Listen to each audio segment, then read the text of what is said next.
시청자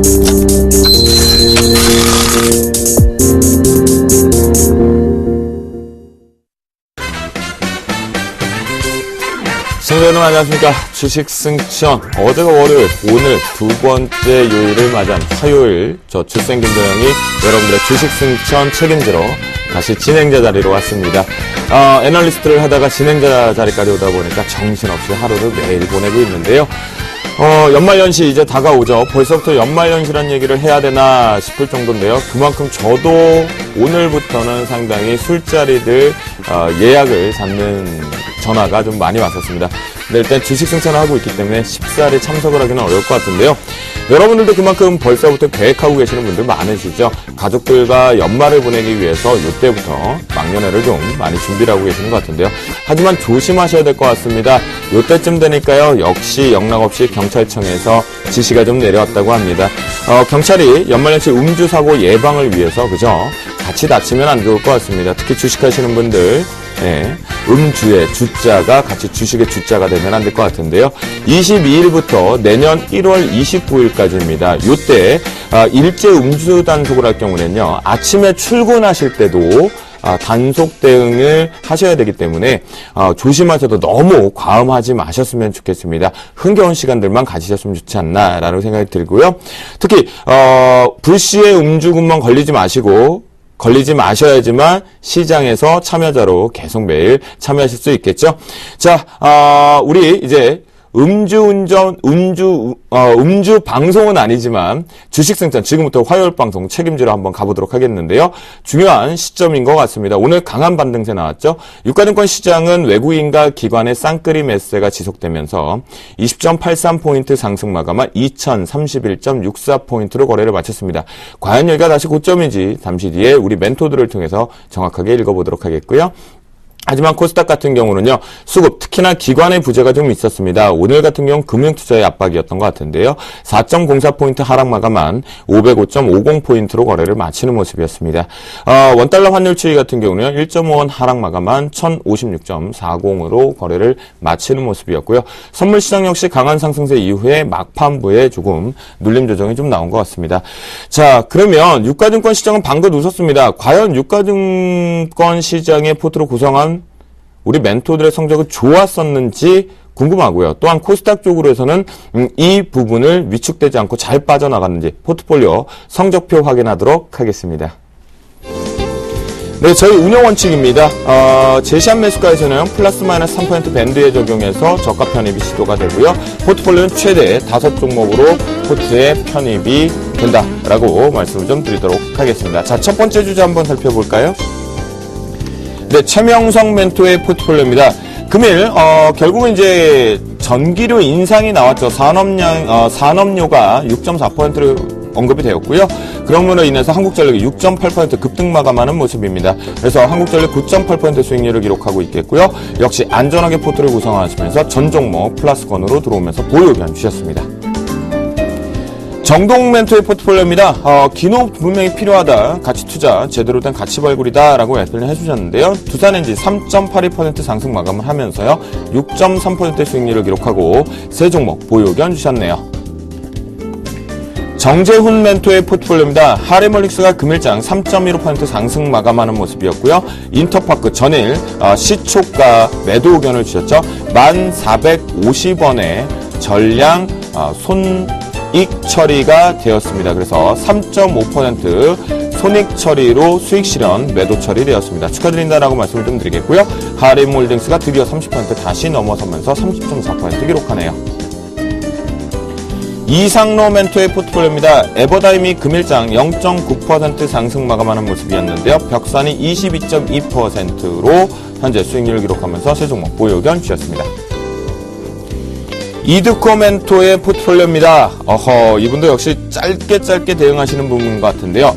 OCI가 목표가 19만 6천 원을 도달했습니다. 그래서 3.2%의 수익 실현으로 포트에서 제외된다라고 말씀을 좀 드리겠고요.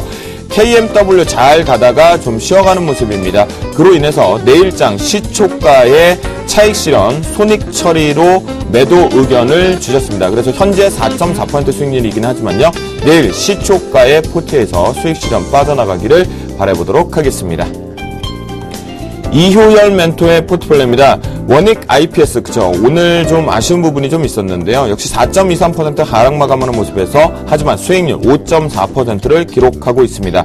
파인디지털이 아쉽게도 장중 손절가 터치를 통해서 마이너스 9.4% 손절 처리되었다라고 말씀을 드리도록 하겠습니다. 양순모 멘토의 포트폴리오입니다. 파이오링크가 금일장 1% 상승 마감하는 부분이 포트에서 가장 특징적이었겠고요. 현재 5종목 보유 의견 주셨습니다. 예병군 멘토의 포트폴리오입니다. 세이브던 INC가 강보합 0.2% 상승 마감하는 모습에서 10.4% 수익률을 기록하고 있겠고요. 자, 동성 화인텍을 이익 실현 가격, 그러니까 즉 손절가로 지금 나오는 부분인데요. 9,180원을 1,400원으로 상향 조정 의견을 주셨습니다. 그렇기 때문에 여러분들께서는요, 동성 화인텍 1,400원이 이익 실현 가격으로 잡히기 때문에 반드시 같이 대응하시면 좋을 것 같겠습니다. 네, 예병군 멘토가 내일장 승천주로 화승 RNA를 다시 신규 편입을 합니다. 매수가 16,300원 플러스 마이너스 3% 밴드에서 신규 편입을 시도하고요. 목표가 손절가는 보이는 화면대로 대응을 하도록 하겠습니다. 김용준 멘토의 포트폴리오입니다. 동국 SNC가 금일장 8.49% 급락 마감하는 모습입니다. 좀 아쉬운 부분이 있는데요. 4.1% 수익률들을 좀 반납을 했습니다. 그리고 루멘스 같은 경우는 장중에 손절가 터치를 함으로 인해서 6.4% 손실 확정 매도 처리가 되었다라고 말씀을 좀 드리도록 하겠습니다. 나무르멘토의 포트폴리오입니다. 우리금융이 2.45% 금융주의 상승세 같이 동반해서 올라오는 부분에 2.9% 수익률 플러스권으로 전환시켜 주었고요. 웅진케미칼 목표가를 11,500원에서 주당 1,500원 상승 쪽인 13,000원으로 상향 조정 의견을 주셨습니다. 수익률 베스트 한번 보도록 하겠습니다. 네, 이상로 멘토의 벽산이 22.2% 2위를 기록하고 있겠고요. 김용준 멘토의 이라이콤이 18.5% 기록합니다. 이효열 멘토의 성화이텍이 17% 수익률을 기록하고 있겠고요. 나물 멘토의 웅진케미칼이 12.6%를 기록하고 있습니다. 그렇다면 포트폴리오 1위 중에 점검할 때 30%가 나왔죠? 공개합니다. 정재훈 멘토의 하렘홀딩스가 30.4% 금일장에도 코스닥발 위험성 없이 올라오면서 30.4% 기록합니다. 명예전당 예병군 멘토의 성우전자가 24.2%로 나홀로 여전히 1위권 금메달을 유지하고 있는 모습이네요. 네, 생각보다 좀 양호한 부분도 좀 있었고요. 일부 종목에서는 좀 아쉬운 부분이 도래되기는 했었습니다. 자, 그러면 금일 출연하신 멘토분들의 포트폴리오도 분명히 중요할 것 같은데요. 전략, 그만큼 필요 시점인 것 같습니다. 중소형주가 좀 쉬어가는 속에서 대형주들의 상승 날지가 두드러졌는데요. 시황감도 한번 살펴보도록 하겠습니다. 금일 함께할 멘토분들은요, 화요일에 남자들입니다. 김용준 멘토, 나무르 멘토 함께 하십니다. 안녕하십니까? 네, 안녕하세요. 네. 자, 김용준 멘토 오늘장 중소형주 상당히 좀 아쉬운 부분이 많았던 것 같거든요. 오늘장 어떻게 바라보셨나요? 일단 지금 이제 한마디로 요약해서 거래 감소하고 수급 악화되는 부분들이죠. 그러니까 종목이 뭐가 문제가 있어서라기보다는 지속적으로 좀 나타났던 것들이 이제 중소형주 쪽에서 기관들의 어떤 거의 투매 현상들이 지금 벌어지고 있는 상황에서 종목들이 약간의 허점만 있으면은 그냥 대규모 매도가 좀 쏟아지고 있고요. 그리고 또 반대편에서는 또 어떤 부분이냐면 받아주는 세력들이 없기 때문에 어떤 기준선들이 이탈함과 동시에 순간적으로 수급이 급격하게 악화되는 현상들을 좀 볼 수가 있습니다. 거기다가 이제 반대쪽에서는 지금 이제 그 펀드들, 그러니까 해외 펀드들이죠. 해외 펀드들이 이제 북클로징 단계죠. 그러니까 무슨 얘기냐면 어떤 펀드들의 수익을 고정시켜야 되는 상태에서, 인위적인 어떤 수익 관리 차원의 어떤 매수세들이 지금 순간적으로 유입되면서 이러한 종목들이 어떤 수익을 좀 확정하려고 하는 분위기들은 좀 나타나고 있고요. 반대편에서는, 중소형주에 대한 수급이 지속적으로 악화되고 있는데, 오늘 장 마감 무렵에 좀 약간 특징적인 부분들이 좀 발견됐습니다. 결국 이제 기관들의 대규모 투매가 나왔는데 1시 40분을 기점으로 해가지고, 외국인들이 매도 규모로 급격하게 중소형주 쪽에서 줄여갔고요.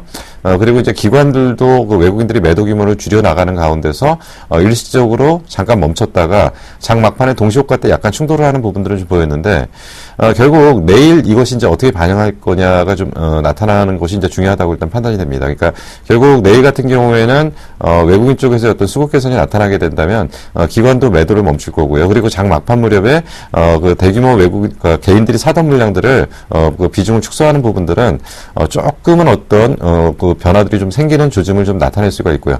그리고 앞에서 저점이 이제 그 코스닥 지수로 502포인트, 이번에 저점이 이제 504포인트에서 저점을 조금 하락 저지하는 걸 보였는데 아마 내일 오전에 결론이 날 걸로 판단이 됩니다. 내일 오전에 만약에 이 부분이 좀 해소가 된다면 일단 거래량 바닥, 그리고 주가 바닥, 그리고 수급 악화 이런 부분들 웬만큼 해소되면서 점진적으로 주가가 바닥을 다지는 국면들이 좀 나타나지 않을까 생각 들고요. 그리고 일단 환율의 추이가 가장 중요하다고 일단 보였는데 외국인들이 1,050포인트 정도에서 매도를 외국인들의 그 매수가 멈췄고요. 그리고 1,070포인트까지 외국인들이 매도를 하다가 지금 다시 1,050포인트로 1,005로 다시 내려왔기 때문에 원달러 환율이 그렇다고 한다면 외국인들이 다시금 매수를 유지해 줄 수 있는지 이 환율의 변화들이 대형주의 어떤 수급을 결정하는 중요한 기준이 아닌가 판단이 됩니다. 그렇군요. 수급적인 측면에 상당히 변화가 좀 감지되고 있다라는 걸 김영주 멘토는 좀 확인을 하는 하루였지 않나라는 생각이 듭니다. 자, 나무로 멘토는 이번 주 특히나 월화를 보면서 오늘장 어떻게 바라보셨는지 들어보겠습니다. 예, 지금 제가 생각하기에는 2020포인트 정도가 이번 주 고점이다 이렇게 생각했는데요. 여지없이 강한 상승세가 들어왔습니다. 오늘 같은 경우에 이제 외국인들이 프로그램 매수로만 약 3천억 가량 매수가 들어왔거든요. 자, 프로그램 쪽으로 들어왔는데 거의 다 비차익이라는 거죠. 지수 위주로의 강세를 보였는데 재밌는 사실은요. 이전에 지금 외국인들이 그럼 과연 이전에 최근 이제 7, 8, 9월 달에 매수했던 그만큼의 매수를 시작할 수 있느냐? 이게 아니라는 겁니다. 주식 투자는요, 항상 일정한 그 시점은 우리가 예측할 수 있는 범위 내 지표를 벗어날 수가 있지만 그 일정한 시점을 지나고 나면 다시 지표 안으로 들어오게 돼 있는데 이거 한번 생각해 볼 필요가 있을 것 같습니다. 우선 글로벌 경기 서프라이즈가 계속해서 지금 떨어지고 있다는 거죠. 반드시 경기 서프라이즈가 떨어지면 지수가 떨어지면 주가는 떨어지게 돼 있습니다. 또 하나, 지금 세상에서 제일 매력적인 시장은요, 한국 시장이 이제는 아닙니다. 지금 어느 쪽이냐면 서유럽 쪽이에요. 그래서 대규모 자금들이 전부 다 이탈이 되고 있는데, 우리가 미국에서는 우리 한국의 지수는 이 신흥국에 포함이 되어 있지만, 유럽 FTSE 같은 경우는 한국이 선진국 지수에 포함이 되어 있거든요. 그래서 유럽계 자금들은 지금 한국에서 빠져서 본국으로 좀 들어가고 있는 상황이란 말이죠. 그래서 또한 미국에서 투자하고 있는 한국 신흥국 투자 펀드에서도 지금 2주째 유출이 나타나고 있습니다. 그렇다면, 외국인들은 지금 분명히 살 수 없는 구간이거든요. 그런데 산단 말이죠. 과연 그 이유가 어디 있을까?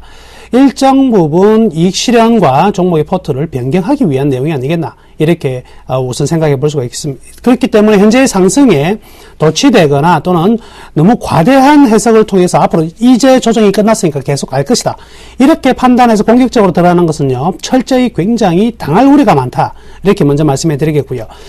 지금 최근 이제 중소형주보다 대형주가 강한 흐름이 나타나고 있는데 이 그림을 좀 보여주면 이 그림을 보시면 이해가 되실 것 같습니다. 위에 이제 빨간색이 무슨 색이냐면 이 종합주가 지수입니다. 코스피고요. 밑에 파란색이 코스닥인데 재밌는 사실은 1월에서 6월 달까지는요. 코스닥이 철저히 거래소보다 우위인 상황이 있었습니다.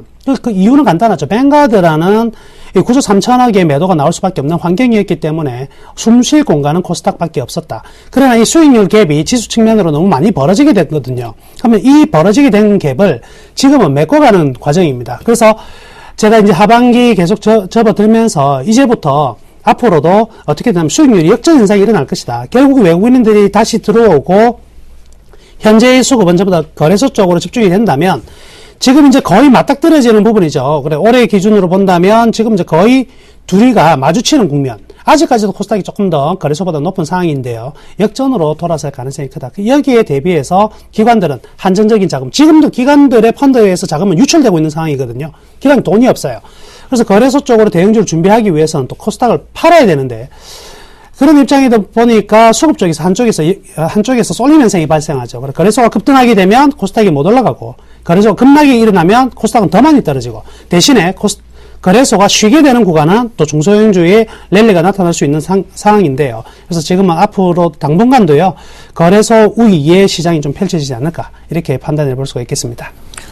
네, 결론적으로 지금 수급의 변화, 그러니까 자금의 이동을 지금 나무노 멘토는 얘기를 좀 해주시면서요, 거래소 쪽 형이 먼저 계속 유리한 고지이다라고 얘기를 좀 해주시면서요, 오늘장 정리를 좀 해주셨고요.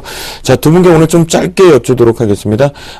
전일 이제 동부그룹 자체가 구조 조정 때문에 강한 반등세 이후에 연속성이 좀 나오지 못하는 부분들이 좀 나왔고요. 이쪽 동부그룹 쪽 어떻게 대응해야 되는지 부분가요.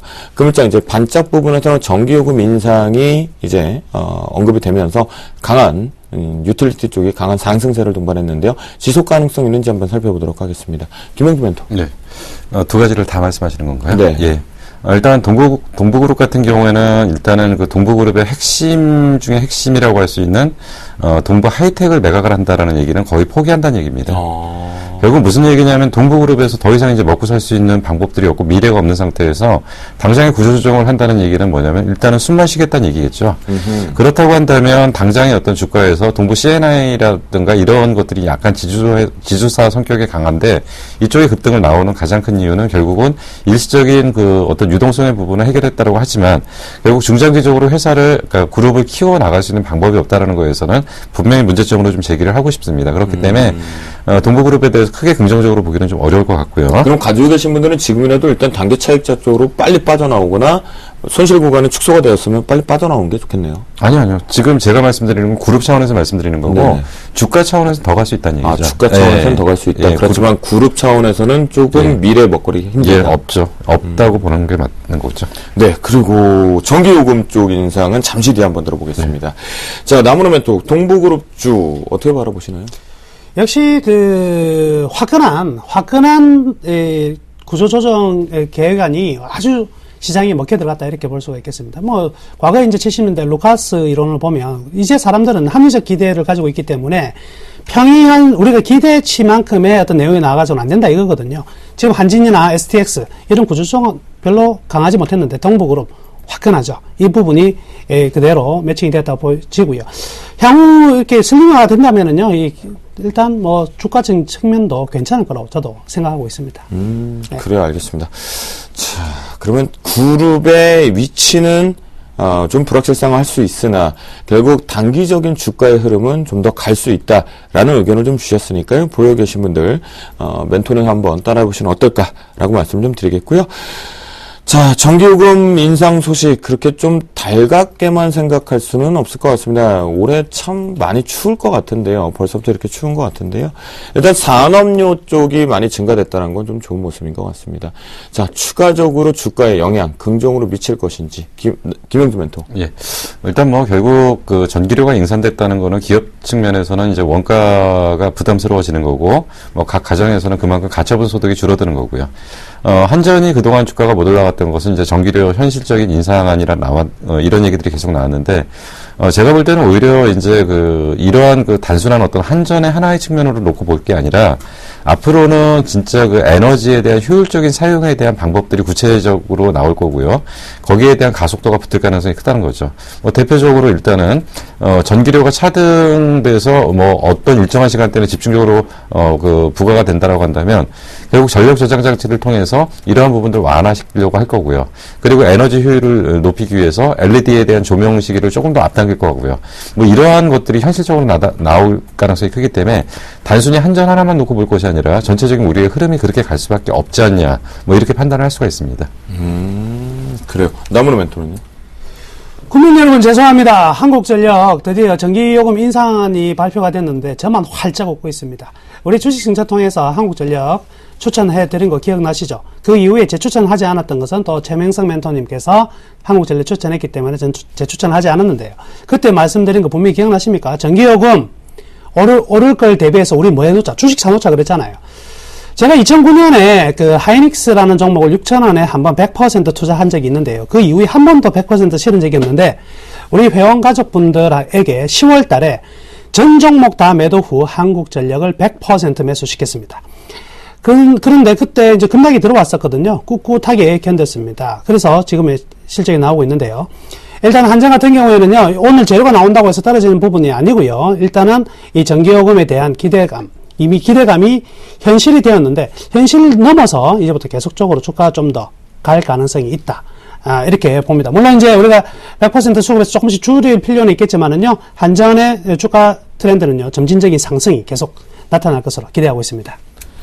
네, 그리고 두 분과 함께 이제 시장의 이슈도 좀 정확하게 살펴보았고요. 오늘 중요했던 내용도 살펴보았습니다. 자, 두 분의 포트폴리오 짧게 한번 보도록 하겠는데요. 김용준 멘토 한 종목 정도 특징적으로 봐야 될 거 있다면 알려주시죠. 네, 일단은 그 누메스만 좀 말씀을 드릴게요. 오늘 손절 처리가 됐다고 그러는데, 사실 이 종목을 바라봤던 시각은 이제 어쨌든 LED 쪽의 방향을 좀 잡고서 그런 쪽에 이제 포트폴리오에서 LED의 그 향후 대장주가 서울벤터체가 아니라 누메스가 될 가능성이 상당히 크다라고 좀 말씀을 드렸던 부분인데 지금 워낙 중소형주 수급이 안 좋습니다. 그렇다 보니까 일시적으로 이제 손절 터치를 했는데요. 결론적으로 먼저 말씀드리면요. 내일이든 모레든 상황 봐서 재편입하겠습니다. 그리고 충분히 그 목표한 가격까지 끌고 갈 수 있으니까요. 다시 편입 시기 보시고 타이밍을 말씀드리도록 하겠습니다. 네, 김용준 멘토 얘기 들으셨죠? LED 조명 관련된 부분, 그러게 LED와 함께 산업적으로 보면 서울반도체보다 루멘스가 매력있다. 교수님이 얘기를 해주셨으니까요. 재편입할 때 같이 대응하시면서 이번에 복수열전 한번 해보면 어떨까라는 생각을 좀 갖고요. 자, 나무르 멘토의 포트폴리오 한 종목 정도 심층적으로 한번 들어보겠습니다. 예, 우선 지난주 추천 종목이 현대로템이었는데요. 현대로템이 추천한 그 다음 날 바로 장중 손절가 터치를 하면서 매도가 되었습니다. 제가 여러분들께 말씀해 드리는 거는요, 바로 펀더멘탈, 가치 투자, 그리고 적정 주가를 구하자 이렇게 말씀해 드렸었는데요. 한국항공우주 가지고 계신 분들은 전략 매도 후 현대로템으로 전부 다 가시기를 바라겠습니다. 한국항공우주보다 2배의 시가총액이 나와야 되는 종목이 한국항공우주보다 더 낮은 상황이거든요. 그렇기 때문에 우리 주식 승천에서 장중 손절가가 터치가 되더라도 좋은 종목은 분명히 좋은 종목입니다. 그렇기 때문에 현대로템 가지고 계신 분들은 절대 손절하지 마십시오. 한국전력, 제2의 한국전력 같은 상승이 이제부터 나올 것이니까요. 계속 보유하시기를 바라겠습니다. 그 위의 종목들도 계속 보유, 유지하시기를 바라겠습니다. 그럼요. 나무르 멘토. 현대로템 같은 경우는 멘토링을 따라 하시다가 손절을 하신 분들인데 재편이 다시 내일부터 사도 된다는 말씀이십니까? 예, 충분히 재편입해도 되는데요. 저는 이제 주식 승천 룰에 의해서 오늘 새로운 종목을 가져왔지만 기존에 보유하신 분들은 계속적으로 보유하시기를 바라겠습니다. 신규적으로는 추천은 하지 않겠습니다. 네, 알겠습니다. 자, 포트폴리오 점검까지 좀 마쳤고요. 이제 본격적으로 멘토분들이 준비한 시간입니다. 종목 발견 신받다 시간 지금부터 출발합니다.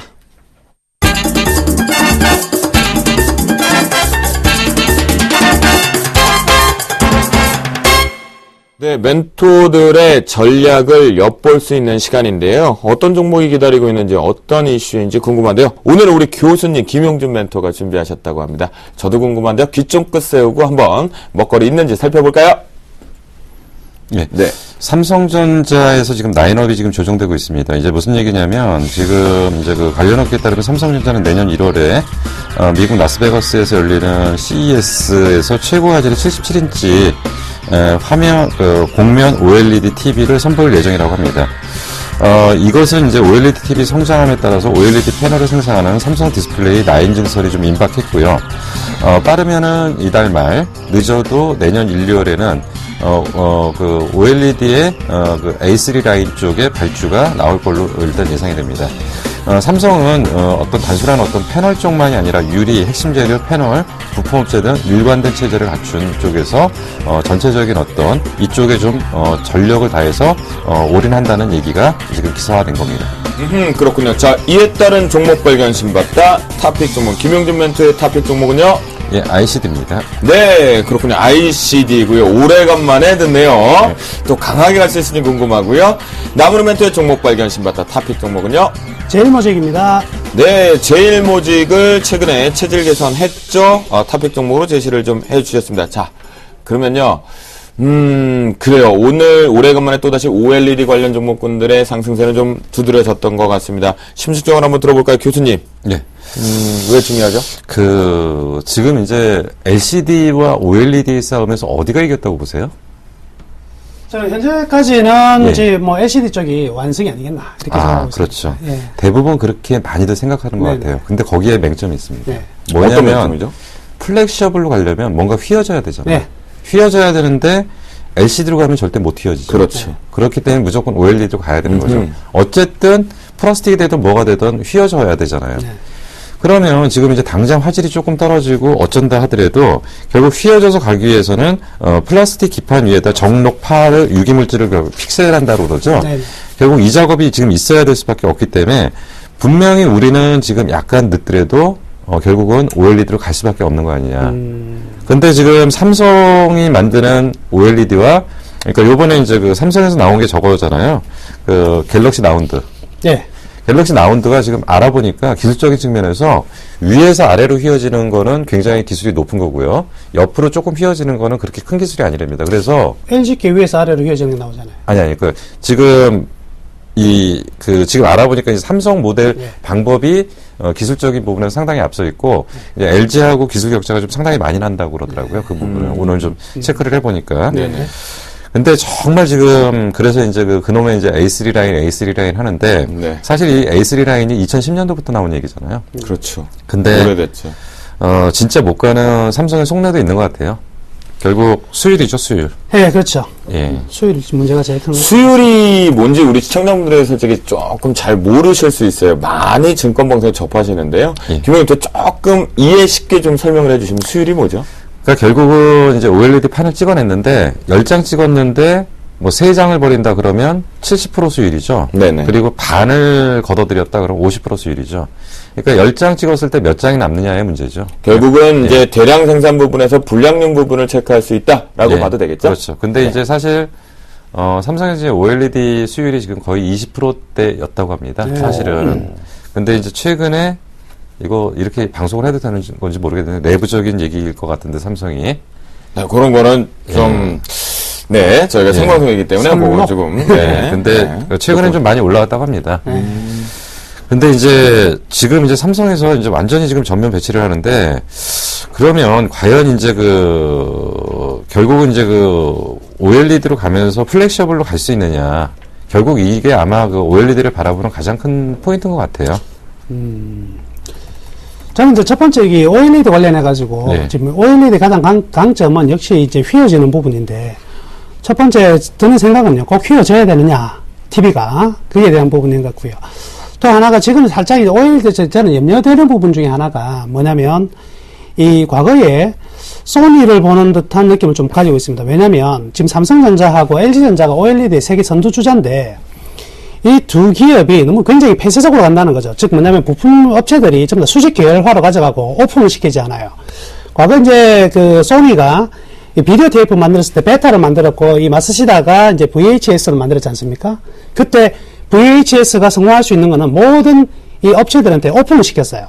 그러고 나서 베타는 이제 내려앉는 이런 구조가 됐는데 지금 이번에 머크 회장도 이번에 이야기했던 부분이 삼성전자와 LG전자가 수직 계열화뿐만 아니라 중국이나 이 세계적으로 이 융합될 수 있는 기술을 좀 오픈을 시켜야 된다. 그렇지 않으면 일본 같은 경우 지금 전부 다 지금 울트라 HD로 다 갔거든요. UHD로 바뀌 예, 울트라 HD로 가서 그 TV 시장을 다 잠식하고 나면은 그다음 이제 OLED는 결국 이제 TV는 뺏기고 나머지 시장에서 이제 나머지 시장을 좀 먹어가야 되는데 거기에보다는 지금 조금 이 오픈되는 이런 분위기가 좀 필요하지 않나. 이 부분은 이제 가장 좀 염려스러운 부분이 아니겠나 이렇게 생각합니다. 저는. 그러니까 결국은 왜 휘어져야 되느냐가 궁금한데요. 네. 결국 휘어지는 게 문제가 아니라 접는 게 문제죠. 네. 그러니까 결국은 정말 지금 나오는 거는 플렉셔블이라고 지금 볼 수가 없는 거고 결국 마지막에 갈 자리는 접어서.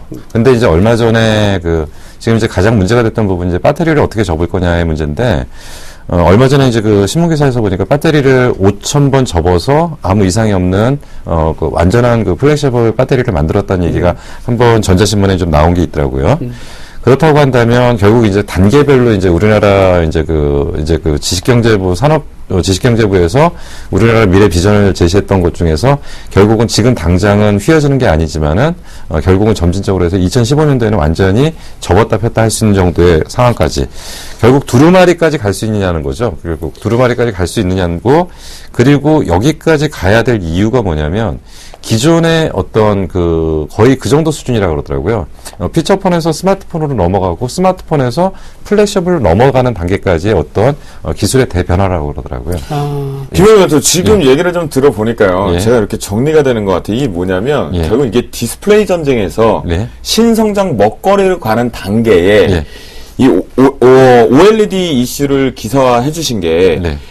정확하게 플렉서블 타입 쪽에 휘는 방식, 접이 방식으로 가려면 휘는 방식의 수순을 받는 단계 과정인 거죠. 그럼요. 예. 그러니까 디스플레이 산업이 확장되기 예, 위한 예. 그 수순에서 예. 어느 정도 수혜는 볼 수 있다. 이렇게 해석해도 되는 겁니까? 그렇죠. 그러니까 이제 결국은 이제 갈 길은 아까 말씀드린 플렉셔블 디스플레이까지 가는 건데, 네네. 결국은 이거는 삼성전자나 LG전자가 해야 될 역할이죠. 네. 그럼 우리는 또 여기서 알아야 될 게 뭐냐. 그러면 결국 OLED의 전반적인 어떤 투자 규모가 늘어나기 시작하면은 결국 관련 기업들의 수혜가 나타날 거라는 얘기고, 거기에 주가를 예측하는 거죠. 결론은 예. 접이식으로 가는 방식 전에 휘는식에서 OLED 관련들이 활성화되고 장착되는 완제품들이 많아져야지만 접이식의 플렉서블 디스플레이가 본격적으로 산업이 개화된다라는 얘기를 지금 김영준 멘토 좀 정리를 좀 해주셨고요. 예.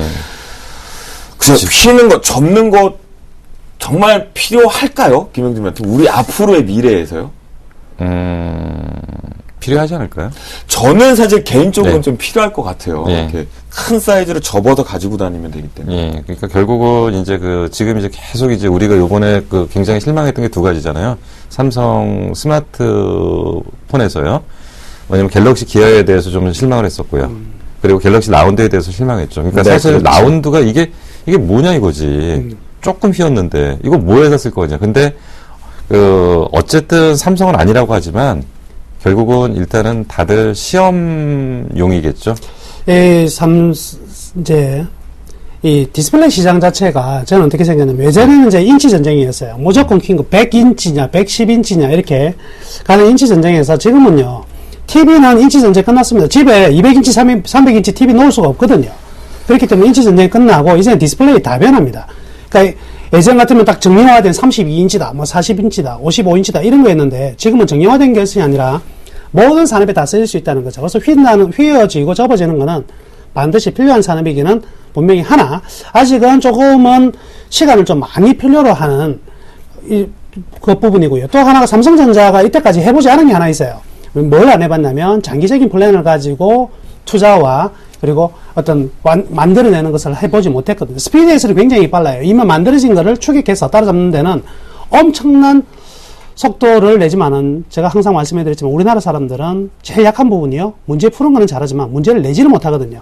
그래서 OLED 이 분야가 새로 이 문제를 제시하는 부분이기 때문에 우려가 되는 부분은 과연 이 장기적인 플랜에서 얼마만큼 잘 해나갈 것인가. 그 안에서 또 얼마만큼 피를 흘리는 기업들이 많이 탄생할 것인가. 저는 이거 사실 굉장히 우려가 됩니다. 그래서 삼성전자의 기회를 잘 타면 정말 주가가 10배, 100배 가는 종목들이 나타나겠지만은 또 타지 못한 기업은 소리 소문 없이 사라지는.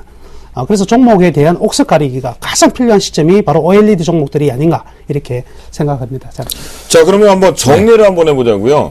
삼성전자를 통해서 전체적으로 이제 내년이거든요. 2014년도 이 OLED 장비 증설이 본격화돼서 코스닥 쪽에서는 특히나 최대 수혜 업종으로 나올 수 있다라고 생각하시는지 좀 여쭤보면서 타픽 종목도 한번 읽어보도록 하겠습니다. 김영주 멘토. 거의 이제 그 정도로 보시면 될 것 같아요. 그러니까 이제 A2 라인은 지금 더 이상 증설할 데가 없어요. A2 라인은 더 이상 증설할 데가 없는데 A3 라인 정도면은 A2 라인 2배 정도 된다 그러네요. 규모가. 네. 엄청나네요. 어마어마합니다. 네네. 어마어마하고 규모도 지금 몇 주에 달할 걸로 일단 예상이 되고요. 그래서 지금 대충 예상으로 한 7조 정도 규모까지도 올라갈 수 있다고 그러더라고요. 근데 우선은 초기 단계에서 1조 5천억 정도를 지금 투자한다고 그랬는데 그 중에서 나머지를 다 빼면 거의 다 장비 발주라고 그럽니다. 오늘 저기 땡땡마트 가가지고 제가 UHD TV 사갖고 왔는데 이거 잘못 산 거 아니에요 이거? 비싸게 주고 샀는데 김영준 멘토? 예, 근데 지금 이제 사실은 이제 이 A3 라인 장비 발주에서 우리가 이제 가장 사실은 좀 핵심으로 봐야 될 거는 사실 우리나라에서 이제 컬러 증착 장비가 없어요. 우리나라의 내부에. 컬러 증착 장비가 없는데 컬러 증착 장비를 할 수 있는 기업은 중장기적으로 굉장히 큰 어떤 수혜를 입겠죠. 근데 이제 그거를 제외한 나머지 전공정, 후공정 쪽의 장비 발주 쪽에서는 대부분의 종목들이 다 수혜가 예상되고요. 요번에도 이제 사실 이제 OLED 장비주들에 대해서 지금 기관들이 매수를 안 하는 가장 큰 이유는 너무 속았어요. 몇 번 지금 지나갔거든요. 나온다 그러다가 안 나왔기 때문에 계속 그랬는데, 요번에도 사실 반도체 장비 쪽에서도 실제로 발주가 나오고서부터 주가가 움직였다는 얘기죠. 그래서 이제 그 관련해가지고는 참 어떤 한두 종목을 언급하기는 좀 어렵지만, 만약에 장비 발주가 나오기 시작하면 아마 관련 종목이 무대기로 올라갈 겁니다. 근데. 오, 진짜요? 다 올라가죠. 왜 그러냐면, 요번에 그 반도체 장비 발주 나오는 거하고는 내용과 질이 다르니까요. OLED 쪽은요. 자, 그러면요, 예. 김용준 멘토 제가 궁금합니다. 종목 발견 신바다의 탑픽 종목으로 오래간만에 김용준 멘토 또 가지고 나오셨어요. ICD. 예전에도 좀 좋은 모습이었었는데요. 왜 본격적으로 탑픽 종목으로 ICD인지 지금 우리 시청자분들이 많이 잊어버리셨을 거예요. 네. 그때 그 내용. 그 ICD에 대한 기업 내용을 다시 한번 되짚기에는 시간이 좀 한계가 있을 것 같고요. 그렇죠. 사실은 이제 이 부분만 차트를 갖고 좀 잠깐 설명을 드릴게요. 네. 그러니까 여기입니다. 여기가 사실은 주식시장이 굉장히 안 좋았을 때예요. 지금 이 부분이. 이 부분이 네. 굉장히 안 좋았을 때임에도 불구하고 16,000원을 계속 유지했어요. 근데 여기를 밀어붙였던 애들이 이제 기관 애들이 밀어붙인 거죠. 네. 근데 이때가 무슨 일이 있었냐면 정확하게 7월 26일 날 그 A3 라인 발주가 나오기로 했었어요.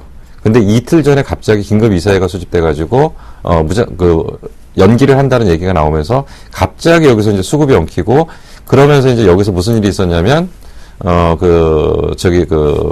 양쪽 하나 규모 축소 시기가 곧 언급될 거라는 거에 한 번 맞았고요. 네. 뒷부분에서는 이제 앞부분에서 이제 그것이 연기되면서 이제 나타났고, 뒷부분에서는 이제 그 부분이 연기될 거라는 얘기가 나오면서, 급락을 하면서 이제 아직 헤어나지 못하고 있고, 완전히 지금 신뢰를 잃은 상태입니다. 근데, 이쪽이 지금 4, 4분기 실적, 그러니까 얘네들은 9월 결산법이기 때문에 지금 4, 4분기인데, 4, 4분기 실적이 굉장히 좋아요.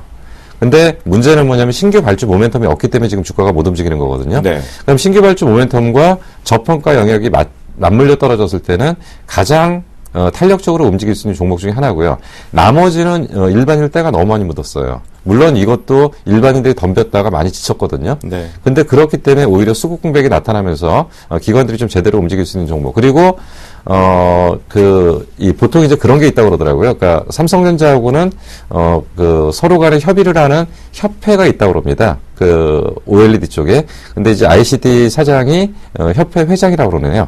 그래서 여기는 무조건 발주는 기정사실화 된 데라고 합니다. 저 순간 어디 협회 고문으로 나오신 줄 알았어. 마지막 멘트에 좀 당황했습니다, 주쌤이. 깜짝이야. 네. 그래요. 자, 그런데 이에 맞서는 부분의 종목, 탑픽 종목으로 제일모직. 사실 제일모직이 이제 의류 산업 자체를 정리를 하면서 체질을 정리를 했거든요. 네. 이제 전자재료 쪽 정확하게 탈바꿈 제대로 나왔어요. 왜 탑픽 종목이 OLED 쪽으로 잡혔는지 좀 읽어주시죠.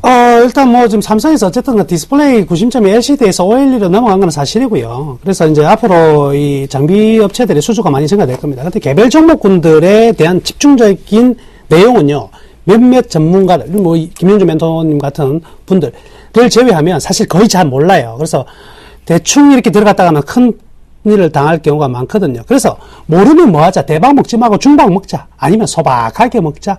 가장 기본인 것 같습니다. 제가 원래 눈이요, 김동영 멘토보다 더 컸는데요. 요즘에 제일모직 째려본다고 눈이 좀 작아졌습니다. 그런데 네. 지금 제일모직 이제는 서서히 이제 부상할 때가 되지 않았나.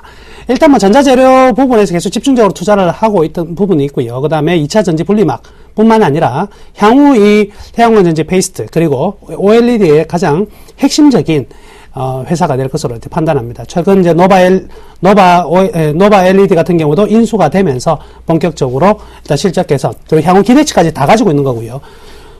중소형 장비업체들은 될지 안 될지 모르지만 제일모직은 무조건 된다 이거죠. 그렇기 때문에 가장 안전하고 확실한 부분에서 제일모직을 선택했습니다. 그래요. 두 분의 얘기를 조금 정리를 해보면요. 우리가 본격적으로 이제 상세하게 정리하기 전에요. 김용준 멘토 같은 경우 OLED 내년에 산업 개화 쪽에서 확장세 쪽이다라고 얘기를 좀 해주셨고, 남은우 멘토 같은 경우는 조금 플렉서블 쪽 타입 쪽으로 보면 조금 부정적인 시각도 좀 주시긴 하셨지만, OLED 쪽으로 넘어간 건 분명히 주도다라고 얘기를 해주셨습니다. 자, 화면을 통해서 다시 한번 깔끔하게 정리해보죠. 네, 주쌤의 역할입니다. 종목 발견 신봤다. 삼성 OLED 시대 주도하나요? 라고 물음에 김용준 멘토 주도합니다. 플렉서블을 위한 삼성의 변화. 휘는 타입, 그 다음에 접는 타입으로 가기 위해서 반드시 OLED 기술이 필요하다. 그 토픽 종목으로 ICD를 다시 한번 언급을 해주시면서요. 바닥권, 저가면서 조금 호흡적으로 본다면 가는 구간이다. 라는 얘기를 좀 주셨고요. 나무는 관련 부품주의 옥석가리가 분명히 필요한데 그 부분보다는 오히려 중소형주보다는 대형주 쪽에 집중을 해보자. 삼성하면 제일모직 아니냐 체질 개선 얘기를 해주면서 제일모직을 토픽 종목으로 선정해 주셨습니다. 네, 두 종목 모두 다 좀 바닥권에서 아직 올라오지 못하고 있으니 과연 승천주가 되었는지 궁금한데요. 지금부터 가족분들의 계좌를 승천시키는 그 시간, 내일장 승천주 출발합니다. 검색창에 샘플러스를 입력하시고 전문가 방송에 접속하시면 서울경제TV 특급 전문가들이 여러분의 포트폴리오와 수익률을 책임집니다. 주식 투자 샘플러스와 함께 하십시오. 네, 내일장 승천주로 김용준 멘토, ICD 아직 안 들어왔네요. 네, 차 바이오엔을 가지고 나오셨고요. 나무는 멘토, OLED하고 전혀 상관없는 바퀴가 나왔습니다. 타이어, 금호 타이어가 나왔네요. 그래요. 앞에서 저희가 돈이 쫓아오는 이슈를 잡아드린다고 했으니까요. 어찌 보면 관심 종목에 한번 넣어보시고 매수 타이밍, 맥점을 찾아보시면 어떨까. 그 맥점 궁금하시면 저 주쌤 신호등으로 같이 찾아봐도 될 것 같습니다. 자, 김용준 멘토의 차 바이오엔부터 먼저 한번 들어볼까요? 최근에 한번 올라가고 나서 좀 쉬어가는 모습 같았거든요. 네. 차바이오엔은 간략하게 두 가지 포인트를 먼저 말씀드리겠습니다. 차바이오엔은 현재 돈을 많이 법니다. 바이오 중에서 이렇게 돈을 많이 버는 회사는 거의 없습니다. 거기다가 이제 또 한 가지는 성장의 모멘텀이 있다라고 정리를 해드릴 수가 있습니다. 차바이오엔이 뭐 하는 회사냐면 이제 그 줄기세포 관련주죠. 줄기세포 관련주에서 이제 두 가지가 있습니다. 줄기세포는 배와 성체라는 게 있는데 이제 쉽게 이해하면 어떻게 이해하시면 되냐면 성체줄기세포라는 거는 자기가 갈 길이 결정된 거죠. 그러니까 뭐 근육세포로 갈 거면 근육세포, 골격세포로 갈 거면 뼈면 글로 가는 건데 배아줄기세포라는 것은 자기의 갈 길이 아직 결정되지 않은 상태입니다. 그렇기 때문에 뭘로도 바뀔 수 있는 상태죠. 근데 차바이오엔이 주력하는 것은 배아줄기세포고 어느 쪽으로든지 변화가 가능하다고 일단 볼 수가 있습니다. 차바이오의 투자 포인트는 첫 번째로는 그 바이오 쪽 관련 부분입니다. 바이오 쪽 관련 부분이 사실은 뭐 매출이 100억, 200억 나오는 게 아니라 연간 기준으로 거의 뭐 그 수천억이 나오는, 그러니까 2천억, 올해 기준으로 한 2,300~400억 정도 나올 것 같고요. 올해 전체적인 매출 구성은 한 5,100억 정도가 지금 예상이 됩니다. 근데 이들이 이제 그렇게 많은 돈을 버는 가장 큰 이유는 뭐냐면 LA에서 운영하는 병원이 있는데 여기서 연간 벌어들이는 돈이 약 400억 정도 됩니다. 근데 이게 이제 어떤 식으로 벌어들이냐면 정부 보조금, 그러니까 미국 정부 보조금으로 벌어들이는 거기 때문에 아마도 오바마 헬스케어와 가장 밀접한 관련이 있는 종목 중에 하나라고 일단 볼 수가 있습니다. 또 하나 IT 사업이 굉장히 안정적인데요. 카메라 렌즈 모듈 사업하고 블루투스 블랙박스 요런 쪽에 지금 사업을 하는데 카메라 렌즈 모듈 사업도 지금 상당히 안정적으로 지금 실적을 급격하게 견인시키고 있다라고 볼 수가 있습니다. 제가 가장 주목하는 부분은 사실은 황반별성 치료제입니다. 근데 이거는 뭐 당장 좀 기대하기는 어렵습니다. 이제 황반별성 치료제가 이제 쉽게 표현하면은 거의 실명에 가까운 눈을 완전히 눈을 뜨게 해주는 정도의 어떤 거의 그 장님이 눈 뜨게 해주는 정도 수준이라고 하는데 결국 이것이 지금 이제 그 임상 실험이 이제 계속적으로 진행되고 있고요. 그리고 거기에 대한 성과들이 나타나고 있는데 이거 단독으로 진행하는 게 아니고 미국 업체하고 같이 진행을 하고 있습니다. 그렇기 때문에 그쪽에 대한 만약에 황반별성 치료제가 치료제로서의 어떤 효과가 확실하게 나타난다면 뭐 주가는 상당히 큰 폭으로 상승할 수 있는데 현재는 그것이 아니라 단지 이제 그 LA 병원과 IT 사업의 안정된 부분 그리고 전체적인 어떤 실적 대비 저평가 맥락에서의 어떤 흐름으로 보시면 될 것 같고요. 매매 전략은 바로 가겠습니다. 지금 이제 현재 주가가 오늘 11,100원인데요. 11,100원에 내일 편입하면 되겠습니다. 물론 다시 한번 눌림목이 들어갈 수도 있다라고 일단 판단됩니다. 근데 차트로 보시고 손절 라인을 이쪽으로 잡겠습니다. 앞에 저점을 찍었던 라인이 이제 9,500원이기 때문에 9,500원 정도까지는 밀릴 수 있다라고 일단 볼 수가 있고요. 9,000원만 이탈하지 않는다면 그대로 홀딩하면 될 것 같고요. 그리고 목표가는 앞에 고점대인 13,000원대 뭐 이 정도까지 목표가를 한번 설정하고 진행을 해보도록 하겠습니다. 네, 그렇군요. 자, 이에 맞섭니다. 나무르멘토의 금호 타이어 최근에 블락딜했죠. 상세하게 투자 포인트부터 다뤄보도록 하겠습니다. 제가 어저께 타이어 4짝을 다 갈았습니다. 발통을 갈았습니다. 발통을 갈았으니까. 잠깐만요. 금호 타이어 맞죠? 예. 금호 타이어로 갈아서 제가 매출 띄워졌죠? 주식 사셔야 됩니다. 예, 제 타이어 4짝이면 금호 타이어 실적이 한 60% 정도 개선되지 않을까. 말도 안 되는 소리였습니다. 자, 지금 왜 금호 타이어 들고 나왔느냐. 지금 아까 서두에 말씀해 드렸는데 지금 세계적으로 경기가 회복이 가장 빠른 속도로 일어나는 곳은 유럽입니다. 서유럽이고요. 독일을 기점으로 지금 독일에서 가장 빠르게 지금 매출과 수익이 발생하고 있는 업종이 무슨 업종이냐? 자동차 부품 업종입니다. 그럼 우리나라가 유럽에 대한 매출 비중이 가장 높은 기업은 어느 기업이냐? 기아차입니다. 25%, 삼성전자, 제일기획, 그리고 현대차, 자동차 부분인데 지금 공급이 급속도로 많이 줄어들어 있는 상태, 즉 재고가 많이 없는 부품이 무엇이냐? 바로 자동차 바퀴입니다.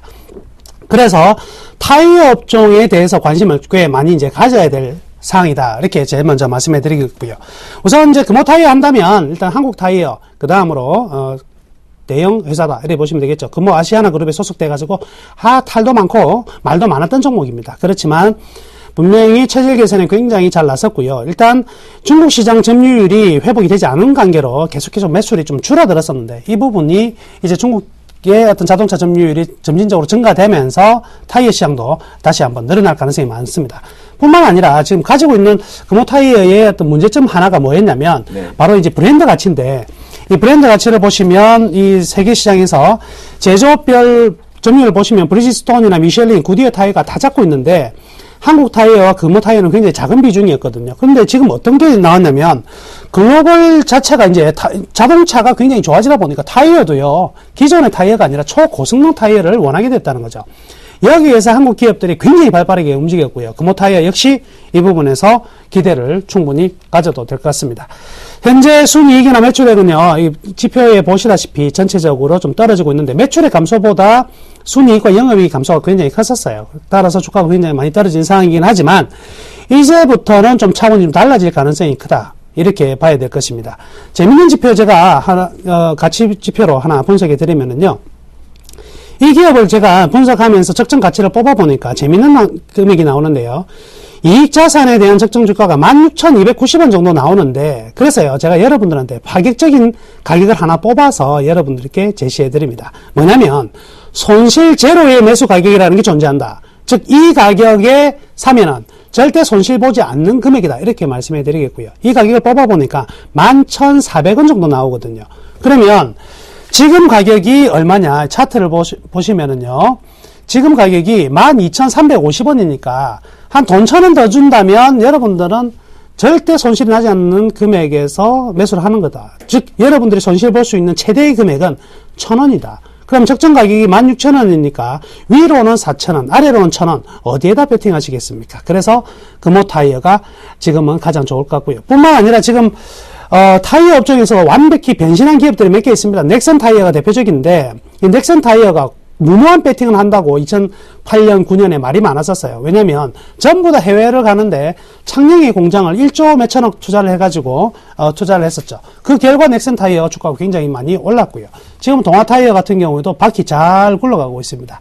한국 타이어 월드와이드 모두 다 좋은 종목이고 유일하게 오르지 못한 종목이 딱 하나 금호 타이어인데 금호 그룹이 어느 정도 정상화 그리고 본격적으로 이제 금호 타이어에 대한 수급이 지금 개선되고 있거든요. 특히 외국인과 연기금 두 매수 주체가 계속 사고 있기 때문에 이 종목은 이제부터는 본격적인 상승이 나타나지 않을까라고 생각해 볼 수가 있겠습니다. 차트를 통해서 매매 포인트 읽어주시죠. 자, 매수 가격은요. 오늘 원래 제가 자료를 만들고 있을 때는 12,200원 하고 있었는데 종가에 땡겼습니다. 12,350원. 그래서요. 신경질 나서 12,200원으로 매수 가격 그대로 잡겠습니다. 자, 1차 목표 가격은요. 지금 차트에 제공하고 있는 그 금액대로 14,500원 그대로 하겠습니다. 14,500원으로 2,000원 이상의 수익 달성 충분히 가능하다 이렇게 말씀해 드리겠고요.